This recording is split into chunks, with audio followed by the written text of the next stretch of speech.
Praise the Lord.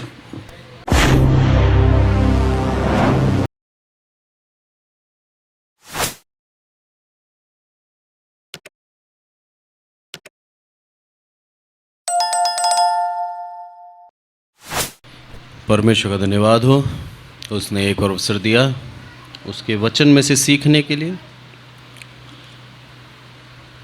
आइए आज का जो वचन हम देखेंगे वो यशायाह और उसका 30 अध्याय 30 पहली 2 आयतें पढ़ें। यहोवा की ये वाणी है, हाय उन बलवा करने वाले लड़कों पर जो युक्ति तो करते परंतु मेरी ओर से नहीं, वाचा तो बांधते परंतु मेरी आत्मा के सिखाए नहीं, और इस प्रकार पाप पर पाप बढ़ाते हैं। वे मुझसे बिन पूछे मिस्र को जाते हैं, फिर फिरौन की रक्षा में रहे और मिस्र की छाया में शरण ले। धन्यवाद। समय क्या है? इस्राएल छुप रहा है, तीतर बीतर है, छुप रहे हैं ये लोग। और ऐसे समय में जो लड़के हैं, जो जवान हैं, जिनके मैं बोलूं अधीर हैं, जिनमें धीरज कम होता है, वो क्या कर रहे हैं? वहाँ से भागकर मिस्र चले गए। और मिस्र में जो राजा फिरौन है उससे रक्षा मान रहे हैं, उससे सहायता मांग रहे हैं। मेरे प्रभु को इन वचनों के द्वारा जब हम पढ़ते हैं कितना ज़्यादा दुख होता है। सोचिए आप कि उस सर्वशक्तिमान परमेश्वर को छोड़कर हम किसी व्यक्ति के पास जाकर एक उम्मीद रखें या एक आशा रखें मदद की।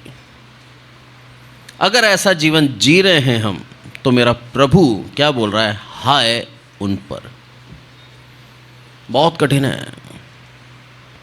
हम मनुष्य हैं, विपत्ति आते ही घबरा जाते हैं, विपत्ति आते ही घबरा जाते हैं, सोच में पड़ जाते हैं कि हम कहाँ जाएं।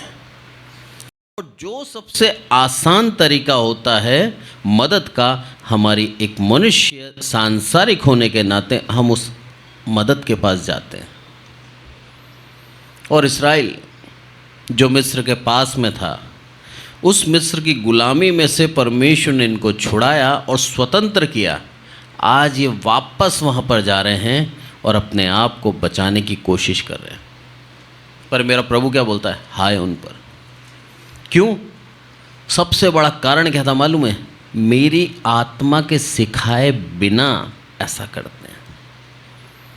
हम मनुष्य हैं, हम मसीह हैं और हम परमेश्वर के करीब हैं, तो हमें पूर्ण रूप से उस परमेश्वर पे आशा लगा के रखनी है और मांगना है, प्रभु तू सिखा, तू बता। जब हम उससे मांगेंगे वो हमें बताएगा। ये उसकी खूबी है। हमें लगता है ना आकाशवाणी होगी क्या, कैसे पता लगेगा?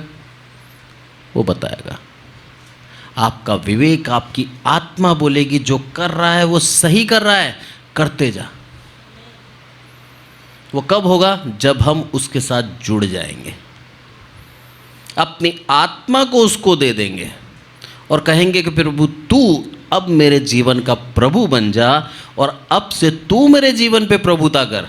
जब हम अपने आप का समर्पण करते हैं तब वो हमें गाइड करता है। पर जब तक हम हमारी बुद्धि का सहारा लेते हैं वो हमें त्याग के रखता है, छोड़ देता है। बोला कर ले अपनी समझ के अनुसार। जब विफल होगा, जब परेशान होगा, तब आएगा मेरे पास। और हर एक मनुष्य ऐसा ही करता है। पहले पूर्ण रूप से सांसारिकता में हर एक जगह जाता है, मदद की आशा रखता है, और जब कहीं से मदद नहीं मिलती तब आके घुटने टेक कर प्रभु के सामने आता है। पर प्रभु चाहता क्या है? प्राथमिकता उसको दें, सबसे पहले उसके पास आएं। और जब उसके पास आएंगे तो ऑटोमेटिक सारी विपत्तियां खत्म कर देगा। आज का उद्देश्य है इस वचन सुनाने का, वो ये है कि एक मसीह को सच्चा विश्वास क्या होता है पता होना चाहिए। हम मसीह हैं, हम विश्वासी हैं, हम परमेश्वर के पुत्र प्रभु यीशु मसीह पे विश्वास करते हैं कि उसने हमारे पापों को उठा लिया, तो उस विश्वास का तरीका क्या है, किस तरह से हमें विश्वास रखना चाहिए। पहली बात अगर इन वचनों से हम सीखते हैं तो ये है कि हम किसी भी मनुष्य की स्ट्रेंथ यानी कि ताकत, उसकी शक्ति, उसकी सामर्थ्य पे विश्वास ना रखें, भले ही वो कितना ही ताकतवर क्यों ना हो। डर के मारे भाग के गए ये लोग कहाँ पर? मिस्र में, ये सोच कर कि मिस्र को ये लोग गुलाम नहीं बना पाएंगे और हम वहाँ पर बच जाएंगे। ऑटोमेटिक खुद उनके गुलाम बन गए। यहाँ पर लिखा है ना साफ साफ कि फिरौन की रक्षा में रहें, उस फिरौन की रक्षा में जिस फिरौन ने इनके पूर्वजों को गुलाम बनाया था। आज उसी फिरौन की रक्षा में खुद जा रहे हैं। परमेश्वर को कितना दुख होता है कि मैं हूँ शक्तिशाली, मैं हूँ सर्वशक्तिमान, मैं हूँ सामर्थी, मेरे पास क्यों नहीं आते? क्यों मेरे पास में उस विश्वास के साथ नहीं आते? क्या मेरा हाथ छोटा है? नहीं है। हम हमारी गलतियों से परेशानी में फंसते हैं, और जब हम परेशानी में फंस जाते हैं फिर हम उपाय बाहर देखते हैं, प्रभु के पास नहीं देखते। प्रभु चाहता है कि हम उसके पास रहें।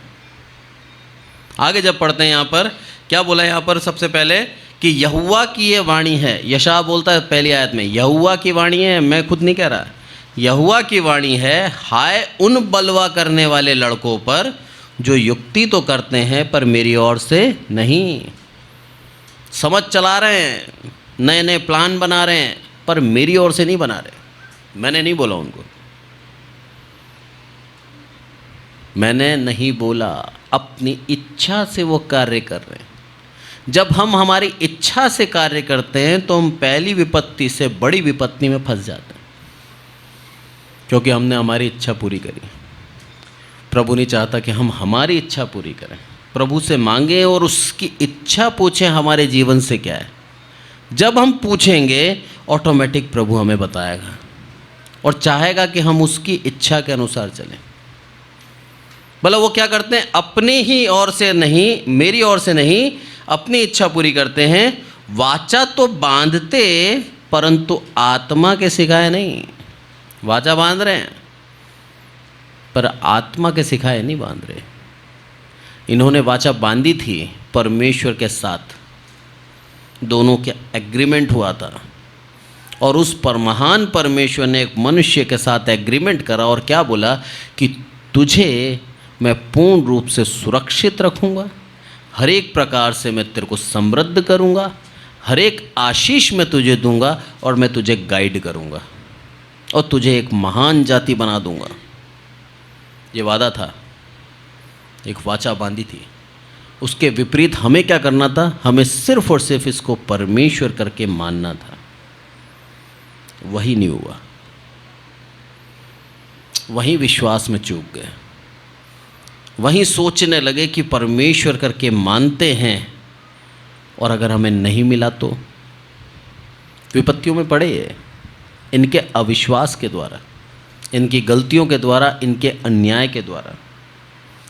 उस जनरेशन के लोग मानते थे और जैसे जैसे जनरेशन बदलती गई, जब नए लोग आए तो पुराने उस आश्चर्य कर्म को भूल गए ये लोग कि लाल समुद्र मेरे परमेश्वर ने यूं ही 2 भाग कर दिया था और हमारी पूरी जाति उसमें से बच के आई थी।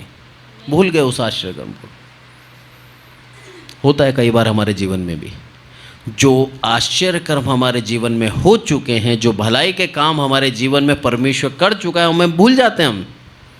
हम याद नहीं रखता हमारा परमेश्वर इतना सामर्थ्य, इतने बड़े बड़े काम उसने मेरे जीवन में करे, पर छोटी सी मुसीबत आती है और हम टेंशन में आ जाते हैं। वही विचार है आज। यही सी विचार से ये लोग भागे थे और कहाँ भागे? मिस्र में भाग गए। जब आगे पढ़ते हैं हम 6 और 7 आयत पढ़ें। हाँ, इसी की दक्षिण देश के पशुओं के विषय भारी वचन, वे अपने धन संपत्ति को जवान गधों की पीठ पर और अपने खजानों को ऊँटों के कुबड़ों पर लादे हुए संकट और सकेती के देश में होकर, जहाँ सिंह और सिंहनी, नाग और उड़ने वाले तेज विषधार सर्प रहते हैं।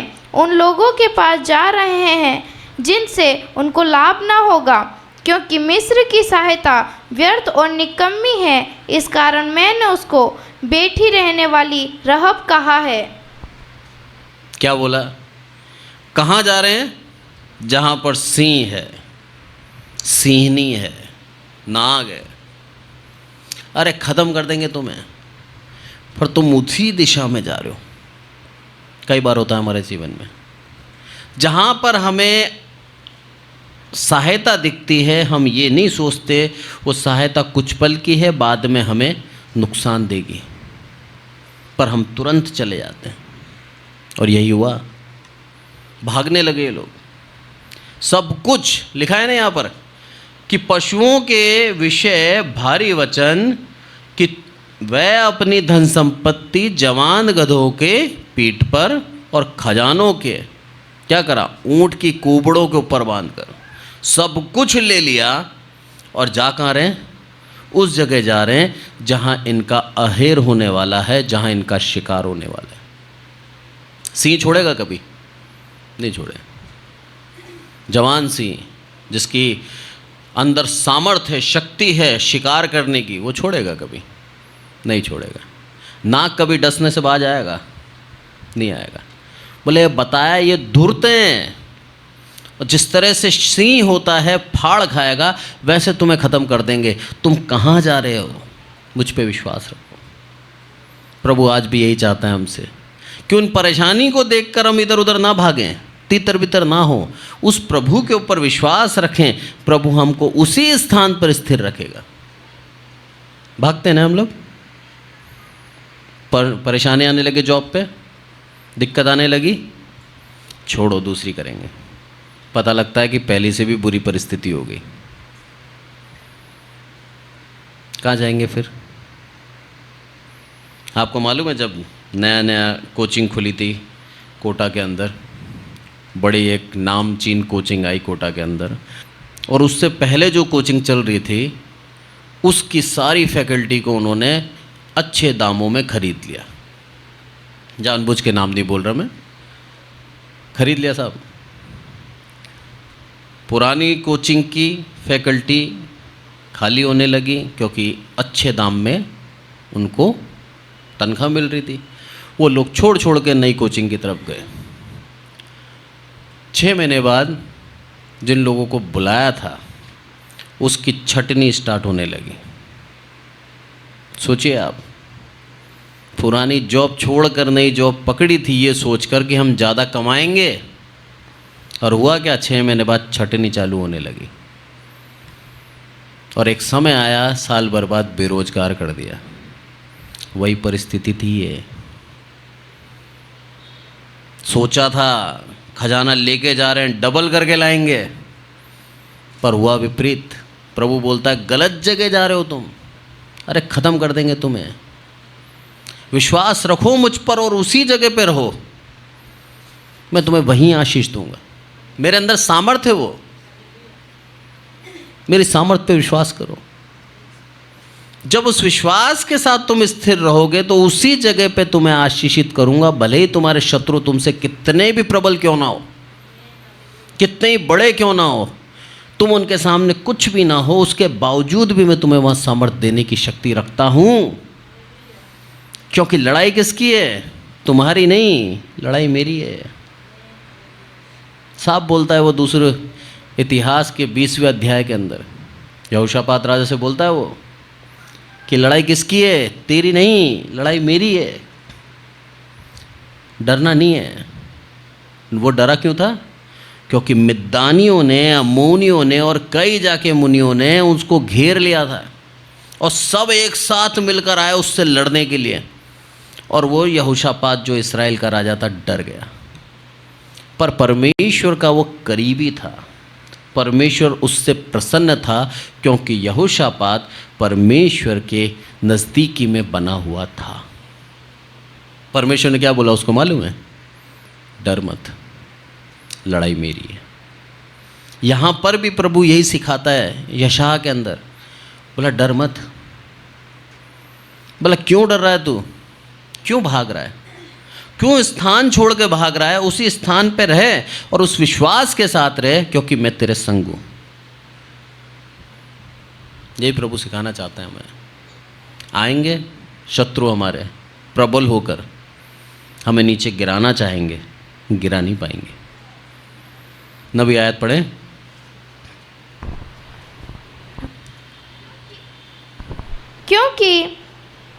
क्योंकि वे बलवा करने वाले लोग और झूठ बोलने वाले लड़के हैं जो यहोवा की शिक्षा को सुनना नहीं चाहते। अरे वो लोग कैसे हैं? बलवा करते हैं, झगड़े करते हैं और सबसे बड़ी बात झूठ बोलते हैं। ये झूठ जो होता है ना, सब खत्म कर देता है।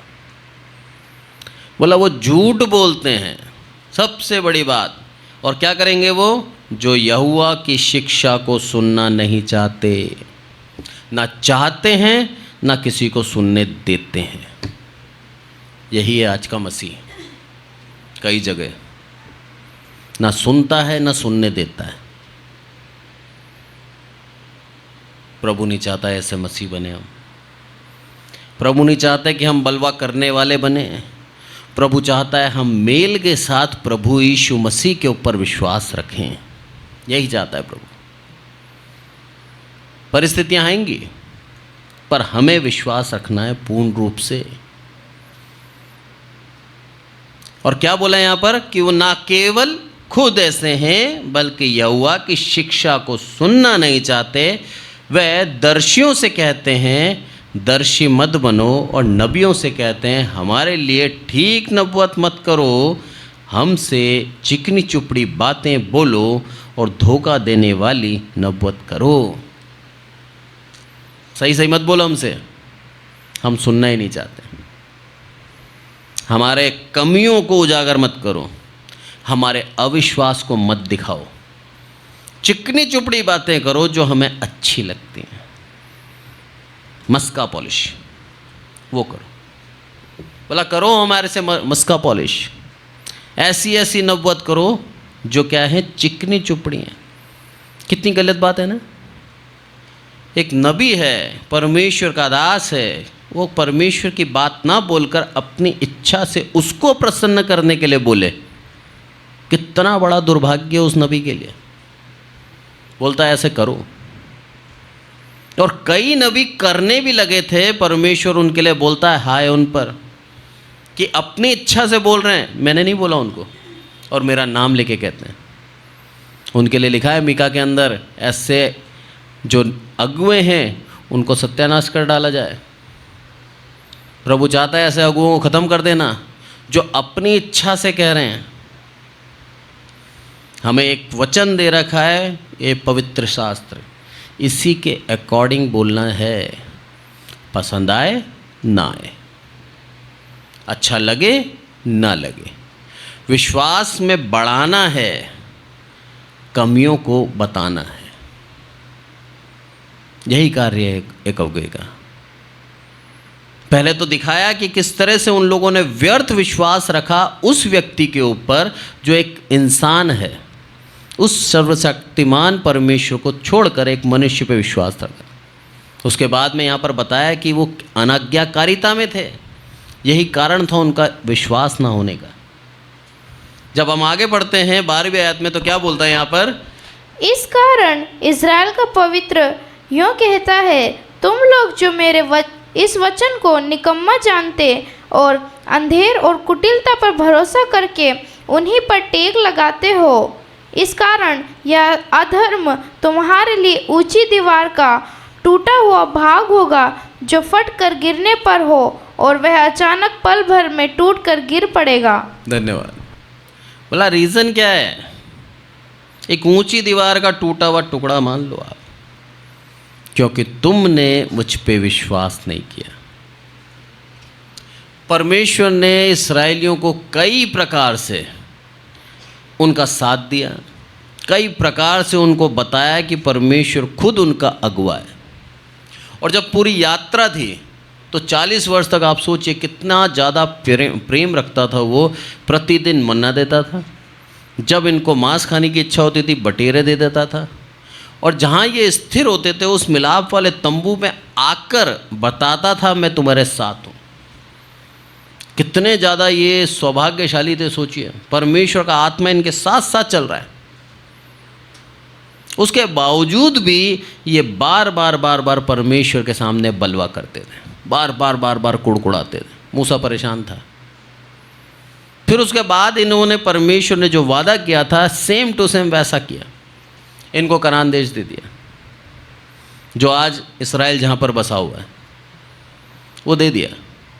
ये बस गए, ऊंची ऊंची शहरपना बना ली और पूर्ण रूप से सुलेमान ने मंदिर बना लिया। परमेश्वर ने उस मंदिर में आकर बता दिया कि मैं तुम्हारे साथ हूँ, यहाँ तक भी बताया। फिर क्या हुआ? फिर इन्होंने अज्ञानता के द्वारा अन्याय करना स्टार्ट करा।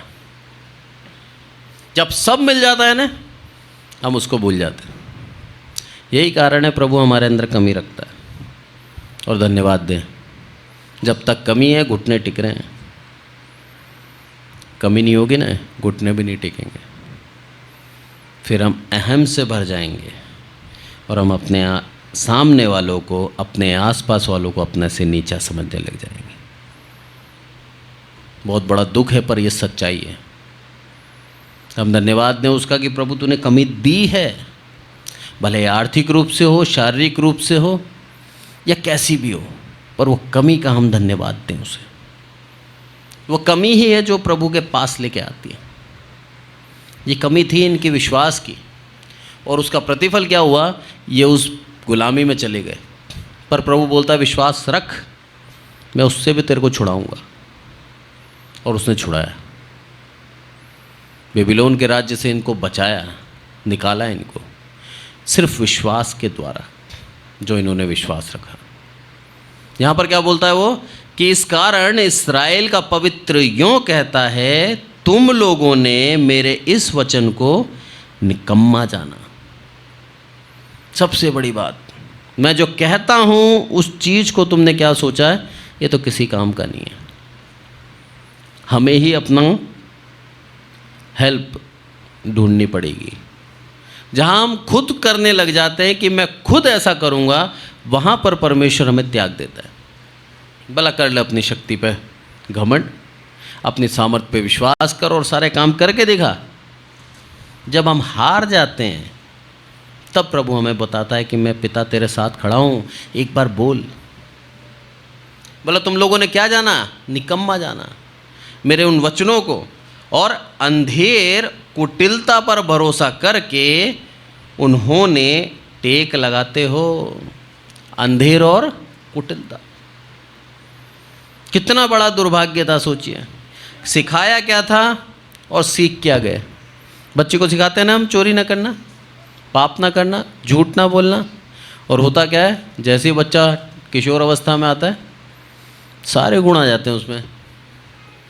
फिर हम सोचते हैं इसमें कहाँ से आए, इसको किसने सिखाया? घर में तो कोई नहीं बोलता, पर आ जाते हैं।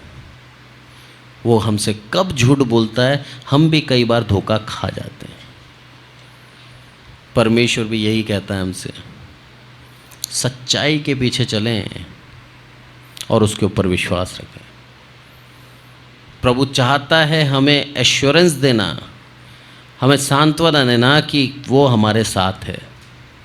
उसका वचन कहता है, तेरी बात क्या बोलती है कि इस कारण वह अधर्मी तुम्हारे लिए एक ऊंची दीवार का टूटा हुआ भाग होगा, और क्या होगा? वह फट कर गिरने पर है और अचानक पल भर में टूट कर गिर पड़ेगा। वो तुम्हारा अधर्म खत्म हो जाएगा, पूरा का पूरा अधर्म के कारण वो दीवार टूट जाएगी। टूटे हुए भाग के समान है, तुम रोक नहीं पाओगे। तुम्हारा जो शेल्टर है, तुम्हारे जो बाड़ है, वो तुम्हारे अधर्म के द्वारा खत्म हो जाएगी। आज सुरक्षा हमारी क्यों है? क्योंकि हमारा धर्म आड़े आता है। अगर हम अधर्मी बन जाएंगे तो हमारी ये जो बाढ़ है वो प्रभु बोलता है खत्म हो जाएगी। आगे जो क्या बोलता है 15वीं आयत, प्रभु यहोवा इस्राएल का पवित्र यों कहता है, लौट आने और शांत रहने में तुम्हारा उद्धार है, शांत रहने और भरोसा रखने में तुम्हारी वीरता है, परंतु तुमने ऐसा नहीं किया। क्या बोलता है यहोवा यहाँ पर? यहोवा इस्राएल का पवित्र यों कहता है, लौट आने और शांत रहने में तुम्हारा उद्धार है। बोला अभी भी मैं तुम्हारे सारे अधर्मों को माफ़ कर दूंगा, अभी भी मैं तुम्हारी सारी गलतियों को भूल जाऊंगा। तुमने मुझे छोड़कर एक मनुष्य पे विश्वास करा, ये भी भूल जाऊंगा। पर अब तो क्या कर, वापस आ जा। आज भी प्रभु यही कह रहा है हमसे कि अब तो वापस आ जा। अभी तक इधर उधर भाग रहा था, इधर उधर सहायता मांग रहा था, मेरे वचनों को तूने निकम्मा जाना, मुझ पे विश्वास नहीं करा, मैं सब कुछ छोड़ दूंगा, सब भूल जाऊंगा, पर अब तो तू मेरे पास आ जा। भला अब आ जा। प्रभु चाहता है आज हम में से हर एक के लिए वो वचन है कि अब तू मेरे पास आएगा और क्या करेगा? शांत रहेगा, तो क्या होगा? तेरा उद्धार होगा। हलचल नहीं करनी है, शत्रु हमारे सामने खड़े हैं, हमें प्रहार नहीं करना है, हमें जगह छोड़ के भागना नहीं है, हमें वहीं रहना है और शांत रहना है। कठिन है पर हो सकता है, कर सकते हैं। इसको एक उदाहरण से समझाता हूँ मैं आपको। दो बच्चों में लड़ाई हो रही है, ठीक है? एक बच्चा शांत कैसे रह सकता है? सामने वाला उसको कुछ बोल रहा है, अपशब्द बोल रहा है, उसको उकसा रहा है, गुस्सा आएगा ना उसको। यही करता है शैतान हमारे साथ। हमारे सामने उन लोगों को लाके खड़ा कर देता है जो हमारे विरोधी हैं, और हमारे लिए वो ऐसे शब्द बोलते हैं जो हमें चुभते हैं। पर प्रभु क्या बोलता है मालूम है? चुप, शांत, कुछ मत बोल, जवाब मैं दूंगा। कितना ज़्यादा सहनशीलता है, कितना ज़्यादा धीरज चाहिए हमें उस जगह शांत रहने के लिए। खून है ना, उबाल मारता है, गुस्सा आ जाता है, फिर क्या इच्छा होती है? अरे दो क्या बोली, चार मुझसे सुन के जा, है ना, मैं थोड़ी चुप रहने वाला हूँ। पर प्रभु क्या बोलता है? शांत रह।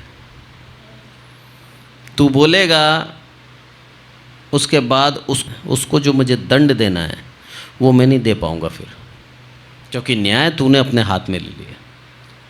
पर यदि तू चुप रहता है तो तूने अधिकार दिया है मुझे तुम दोनों के बीच में न्याय करने का, और फिर मैं न्याय करूँगा, और उसका न्याय हमारे से कहीं अधिक उत्तम है। वो परिस्थिति में ही नहीं डालेगा उसको दोबारा कि दोबारा हमारे सामने वो खड़ा भी हो पाए। ख़त्म कर देता है। लिखा है दुष्टों को क्या कर देगा? नष्ट कर देगा।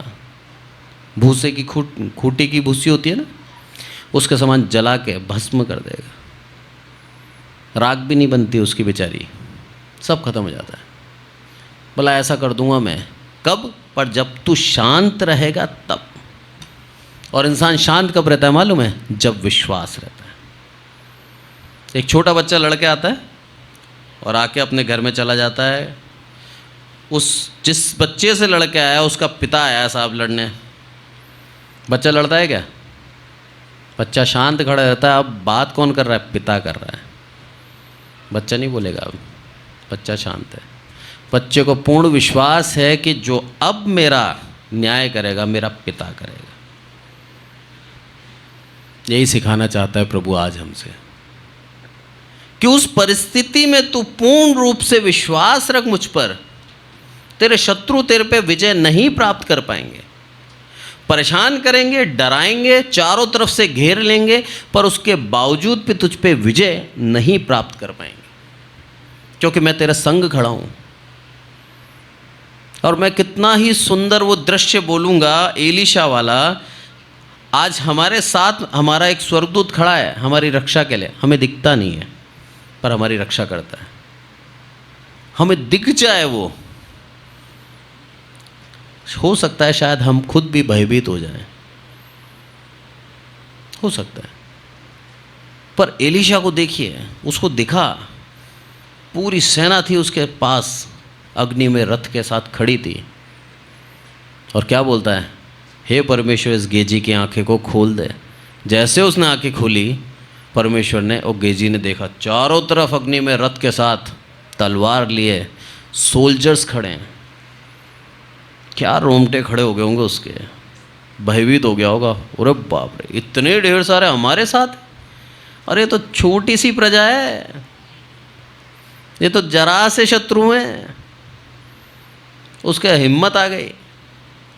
वो विश्वास होना चाहिए हमारे अंदर कि हमारे साथ तो खड़ा है हमारा परमेश्वर, तुम्हारे साथ कौन है। जब उस विश्वास के साथ हम खड़े होते हैं तब हमें क्या होगा, कहीं से कहीं तक डर नहीं लगेगा, फिर हम शांत खड़े होंगे। एलिया ने भी यही करा था ना, शांति से बैठा था, पहाड़ी के ऊपर बैठा था। 50 लोग आए, उसके साथ ट्रुप का जो 50 की सेना का अधिकारी था वो भी आया साथ में। और क्या बोलता है, व्यंग करके, हे परमेश्वर के दास नीचे उतरा, तेरे को राजा ने बुलाया। और एलिया क्या बोलता है, यदि मैं परमेश्वर का दास हूँ तो आकाश से आग गिरे और तुम भस्म हो जाओ। सारे के सारे भस्म। कितना भयानक दृश्य होगा सोचो। एलिया शांत बैठा है, कुछ नहीं डरा, कहीं नहीं भागा, चुपचाप बैठा है। 2 बार नाश करा, तीसरी बार वो घुटने पे आ गया और उसकी हाथ जोड़ता है, बोला अब आ जा नीचे। तब एलिया उतरा नीचे। हमारे साथ वो सर्वशक्तिमान परमेश्वर है, हम किस बात का डरें, क्यों डरें। उसकी शक्ति महान है, उसके ऊपर उतना विश्वास करें कि सच में इस सर्वशक्तिमान परमेश्वर की छाया में रहता हूं मैं। शत्रु चाह कर भी खत्म नहीं कर सकता, चाहेगा तो सही पर खत्म नहीं कर पाएगा। दाऊद राज ऐसी थोड़ी बोलता है कि मैं तेरी छाया में रहता हूं, हम उसकी छाया में रहते हैं। इसलिए क्या बोलता है यहाँ पर 15वीं आयत में कि हे प्रभु, इस्राएल का पवित्र यूं कहता है, लौट आने और शांत रहने में तुम्हारा उद्धार है, और शांत रहने और भरोसा रखने में तुम्हारी वीरता है, परंतु तुमने ऐसा नहीं किया। अरे करो तो तुम क्या होगे, वीर कहलाओगे, पर अभी तक तुमने ऐसा करा नहीं। कितना दुख है प्रभु को। बोला बस करना नहीं है तुम्हें, बस विश्वास करना है। बोला सब कुछ मैं करूँगा, पर तुम विश्वास नहीं कर पा रहे तुम्हारे परमेश्वर पे, जिसे तुम परमेश्वर कहते हो, जिसे मानते हो, उस पर विश्वास नहीं कर पा रहे और अपने शत्रुओं से डर जाते हो। आगे बोलता है वो, तुमने कहा नहीं, हम तो घोड़ों पर चढ़कर भागेंगे, इसलिए तुम भागोगे। और यह भी कहा, हम तेज सवारी पर चलेंगे, इसलिए तुम्हारा पीछा करने वाले उससे भी तेज होंगे। बोला भागो। जिस तेज सवारी की तुम चाह में भाग रहे हो, तुम्हारे जो बैरी हैं तुमसे उससे भी तेज आएंगे, क्योंकि तुम भाग रहे हो डर के मारे। उस सर्वशक्तिमान परमेश्वर के होने के बावजूद भी तुम भाग रहे हो, जबकि तुम्हें भागना नहीं था, खड़े रहना था, स्थिर रहना था। आज प्रभु हमें यही सिखाता है, स्थिर रहो हमारी विपत्तियों में, स्थिर रहो हमारे परेशानियों में। हमारा परमेश्वर जो सामर्थ्य है वो हमें छुटकारा वहीं देगा, कहीं नहीं जाना हमें, उसी जगह देगा। 18वीं आयत पढ़ बेटा। तो भी यहोवा इसलिए विलंब करता है कि तुम पर अनुग्रह करे, और इसलिए ऊंचे उठेगा कि तुम पर दया करे, क्योंकि यहोवा न्यायी परमेश्वर है। क्या ही धन्य है वे जो उस पर आशा लगाए रहते हैं। हम सब धन्य हैं क्योंकि परमेश्वर के ऊपर आशा लगा के रहते हैं। प्रभु कह रहा है आप धन्य हो, क्योंकि उस परमेश्वर के ऊपर आशा लगा के रहते हो। क्या बोलता है यहां पर, तो भी यहोवा इसीलिए विलंब करता है। देर क्यों करता है, उसका कारण है कि तुम पर अनुग्रह करे। तुरंत दंड नहीं देता तुम्हें, तुम पर उसकी दया बनी रहे, उसका अनुग्रह बना रहे, इसीलिए विलंब करता है। और साथ में क्या बोलता है, इसलिए ऊंचे उठेगा कि तुम पर दया करे, इसलिए वो उठ के क्या करेगा, तुम पर दया भी करेगा। और उन लोगों को धन्य बोला है जो उसके ऊपर आशा लगाए रहते हैं। यदि इब्रू भाषा के अंदर हम देखें, आशा का मतलब है जब तक प्रभु नहीं करता तब तक उसकी ओर देखते रहना। हिंदी भाषा में आशा का मतलब करे नहीं करे श्योरिटी नहीं है, पर इब्रू भाषा के अंदर जो वर्ड है उसके अंदर श्योरिटी है। तू ही करेगा, जब तक नहीं करेगा देखता रहूँगा। ये विश्वास चाहता है प्रभु हमसे कि जब तक तू मेरा उद्धार नहीं करेगा, मेरा प्रभु तेरी ओर से मेरी नज़र नहीं हटेगी। इस विश्वास के साथ जब हम उसके पास आते हैं, हमारा उद्धार निश्चय रूप से वो करेगा। लास्ट में 19 आयत क्या बोलती है, हे सियोन के लोगों, तुम यरूशलेम में बसे रहो, तुम फिर कभी ना रोओगे, न तुम्हारी दुहाई, वह तुम्हारी दुहाई सुनते ही तुम पर निश्चय अनुग्रह करेगा और वह सुनते ही तुम्हारी मानेगा। कब? जब तुम उसकी ओर आशा लगा के रहते हो, निश्चय वहीं बसे रहोगे। लोग चाहेंगे उखाड़ना, नहीं कर पाएंगे। वो जगह तुम्हें दी है, यहीं रहोगे, और जैसे ही तुम मांगोगे वो तुम्हें देगा, जैसे उससे विनती करोगे वो तुम्हारी सुनेगा। इससे बड़ा दया और क्या चाहिए हमें? और कुछ और चाहिए क्या? एक बच्चा अपने पिता से मांगे और पिता उसको दे दे, बच्चे को और कुछ चाहिए? वो पैसे को हाथ नहीं लगाएगा, क्योंकि उसके पिता से जो मांगता है वो उसको मिल जाता है। आज वही वरदान प्रभु हमें देता है कि तुम उससे मांगो वो तुम्हें देगा। तुम उसके ऊपर आशा लगाए रखो और उससे विनती करो, उसी समय वो तुम्हारी सुनेगा। कितना धन्यवाद दें हम उस अनुग्रहकारी परमेश्वर के ऊपर, जो इतना शक्तिशाली होने के बावजूद भी हमारे लिए सुनने के लिए झुकता है, कान लगाता है हमारी विनती की ओर। हम उसका धन्यवाद दें। आज के वचन से हम यही सीखते हैं कि विश्वास होना कैसा चाहिए। हम विश्वास करते हैं तो पूर्ण रूप से करें उसके ऊपर, वरना ना करें। पौलुस बोलता है अपने वचन के अंदर, या तो गर्म रहो या ठंडे, गुनगुना नहीं होता कुछ। विश्वास करें तो पूर्ण करें, क्योंकि वो हमारी सुनने के लिए तैयार है, सुनना चाहता है। जब हम उसके ऊपर आशा लगा के रखते हैं वो हमें धन्य कहता है। और यदि विश्वास नहीं करते तो विश्वासी कहलाने का भी हमें कोई हक नहीं है। प्रभु का वचन कहता है, हाय उन पर जो मेरी वचनों को निकम्मा जानते हैं। यदि हम विश्वास नहीं करते तो हमारे लिए भी प्रभु कह सकता है, हाय तुम पर। आज चुनाव हमें दे दिया है, या तो हमारे ऊपर प्रभु बोले हाय तुम पर, या फिर हमारे लिए प्रभु बोलो कि धन्य हो मेरे विश्वास योग्य दास।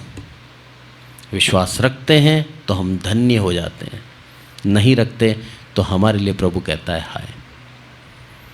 चुनाव हमारे ऊपर है, जीवन हमारा है, और हमें फ्री विल दे रखी है, एक स्वतंत्र इच्छा दे रखी है। मानोगे उद्धार पाओगे, नहीं मानोगे प्रभु त्याग देता है। कितना दयालु प्रभु है, सोचिए। हमारा उसके हाथों में हमारा हृदय, उसके बावजूद भी हमें स्वतंत्र इच्छा देता है। बोला तू खुद मान, और हम जब खुद आते हैं तब प्रभु हमसे प्रसन्न होता है। आइए आज के वचन के लिए प्रार्थना करें। किसकी?